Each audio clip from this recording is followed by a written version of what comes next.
I'll now show you some of the basics of Gimp. This is a tutorial for the absolute beginner. If you've messed around with Gimp for a while, you'll probably know all this stuff already, but this is just a very basic tutorial on Gimp. So the first thing you need to do, obviously, is open Gimp up. Then you're going to need to go to File, Create, and then from Scanner/Camera if you are scanning a picture, or from Clipboard if you're pasting something. So the picture that we have now, you can see it. You have to make sure to darken your lines if most of it didn't show up, because you can only do so much with the Dodge Burn tool. Mine has shown up already, and I'm going to burn it. Make sure your Dodge/Burn tool is on burn, because otherwise it will only make it lighter. I burned it about 4 to 5 times, and then, but you see this, pencils actually leave a very yellowy thing, a yellowy color, as well as a kind of brownish black color. They're not all black and white. So we're going to go to Colors, Desaturate, and that will bring up a window, and we are going to do average, but you can do either or. You could do any of them. And now we need to go to Colors, Color to Alpha, because now that we have a black and white picture, we can get rid of the white and only have the guidelines. Make sure that it's on white. It should be defaultly, but if you've messed around and did something, you need to change it back to white. And you can just do that by clicking on it and dragging it all the way to the corner. So now we've got plain old guidelines.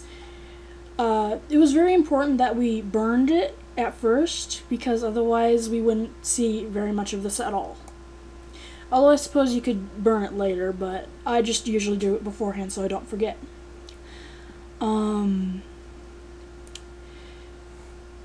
So now we need to go to New Layer. That's how you make a new layer. And create a new layer. It should be on transparency automatically, but in case it's not, do that. And this new layer is going to be above the pasted layer. And that's not good, because we're going to need to have it underneath, because that way we can do whatever we want without doing anything to the guidelines. And so we need to, usually you can click and drag it, but Gimp was being really bad to me today, so I figured out that you have to click on new layer, make sure it's highlighted, and then press that little down arrow button there. And now you see the new layer is below the pasted layer. And now we can do whatever we want. I'll just undo that. And I'm going to start on her skin color. So you can do whatever color you want, but that's just what I did. And so, see, we're not doing anything to the guidelines again. You can be pretty messy with this also, because we're going to have new layers for her hair and stuff over that, so you don't need to really worry about messiness. Again, we're going to make a new layer. Always make sure it's transparent, because if it's not transparent, it's going to mess everything up, because it'll be opaque and it will cover something up, or something will cover it up, or it's just, make sure it's transparent. And this will be, when you make a new layer, it will automatically be above the whatever layer you are on. So this right now is in between the pasted layer and the skin tone layer. Now, she's going to have silver hair. Silver is actually a mixture of blue and gray, as I found out. And so I'm going to go to the free select tool. You can just, again, do it with your mouse, although I like going to free select better, because then you can just select whatever and then use the paint bucket.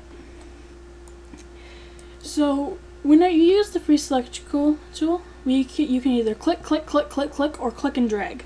I usually click, click, click, click, click, because that way I can pretty much know what I'm doing because I don't have a very steady hand.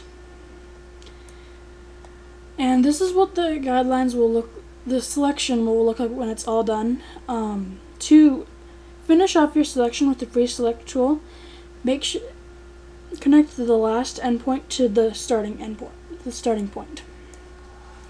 And now we can go to the paint bucket and just fill it up, and it'll be automatically like that. I dodged the bow, but you could just be pretty sloppy because that's going to be on a whole nother layer. You need to go to, well, at least I usually go to rectangle select and then click anywhere you want to get rid of the selection. It's very important because then if you still have that selection open, then you can only do stuff within that selection no matter what layer you're on. Again, I'm going to go to free select. Oh, sorry, I need to make a new layer. The order of these pictures gets kind of messed up sometimes. I'm just going through this. Our new layer is going to be, again, right above the hair, the layer that we were on. I selected the bow with the free select tool again from there. I'm going to have it be a dark blue. And so now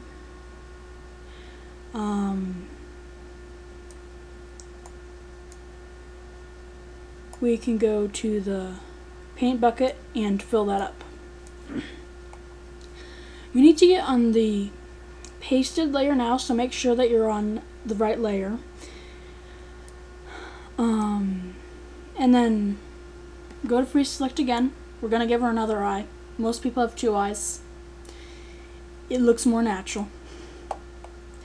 And we are going to free select that as well.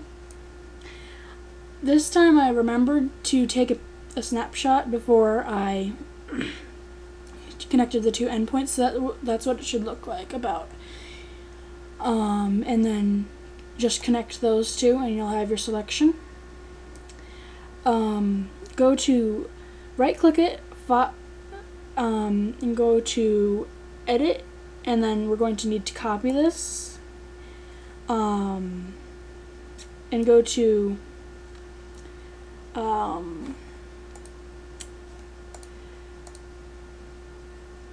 edit, paste, and that way we'll have another eye. The pasted eye will be displayed as a floating selection, and you'll want to make a new layer. Again, layer, new layer, because it just looks a lot neater. And then from that, go to the move select tool. It's the cross, and then make sure you're on move the active layer, because otherwise you might end up moving your picture. I had some problem with this earlier today, even though I've done this before. And then you can right click it, go to layer, and then transform, flip horizontal, and that way you've got her eye facing the right way. Although she's cross-eyed now and we don't really want that. So you can do either a circle or rectangle select, anything really. And then go to right click it, select, and then there should be a float, and that'll make it so it's a new layer. We're not going to bother making this a new layer though. And then because it's a layer by itself. Right click it, go to layer, transform, flip horizontal again, and that way her eye will be facing the right way. Click anywhere to cancel the floating selection. And now we're going to go to layer, merge down, and this way she doesn't have that weird yellow box around it. We're going to make a new layer, and I think make sure to move the new layer that you just made down, and circle select her, the iris of her eye. We're going to make it a dark brown. And just go to the bucket fill and fill that up.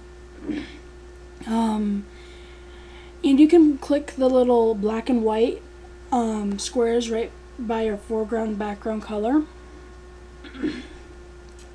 And that way it'll make them black and white. Right now I've got black on there right now anyway. So, yeah. And go to the pencil tool and just kind of move that around in there for her pupil. And then you get her white, so they make that shine. And then if it's still selected, if it's not, if you did that already, then you can just press Ctrl Z to get that selection back. Again, we're going to go to Edit, Copy, and then paste that. And so now we have two identical eyes. A lot of times it just looks cleaner. It might not look as natural, but it looks a lot cleaner anyway. And then undo that selection. We're going to go to the circle select and select the area where her mouth would roughly be. And I'm going to use a light pink for the inside of her cheek. I'm just going to do that with the pencil tool, and a darker pink for her tongue, again with the pencil tool. And I still always go to the rectangle select and then select wherever outside the selection to deselect that. So now we're going to have a light pink because she's blushing and we kind of want to show that. Go to the airbrush tool. You have to be kind of careful about this though, because if you are there too long, it will change the opacity, even if you're on 100 already. Although I suggest on going something other than 100, because that way you can just kind of mess around and see. Gonna make another layer, and we're going to do her clothes this time. So I just selected that with a freeform select, and I'm just going to have her clothes be black. Simple black. Again, rectangle select, click wherever outside the selection. You don't have to do rectangle, but just do whatever. I'm going to go back to her hair now, because there's something I wanted to show you. So make sure you're on the right layer. Go to the magic wand tool. I have it circled right there. It's very useful because wherever you click, it will have it automatically selected if it's about the same color, and you can change that as well.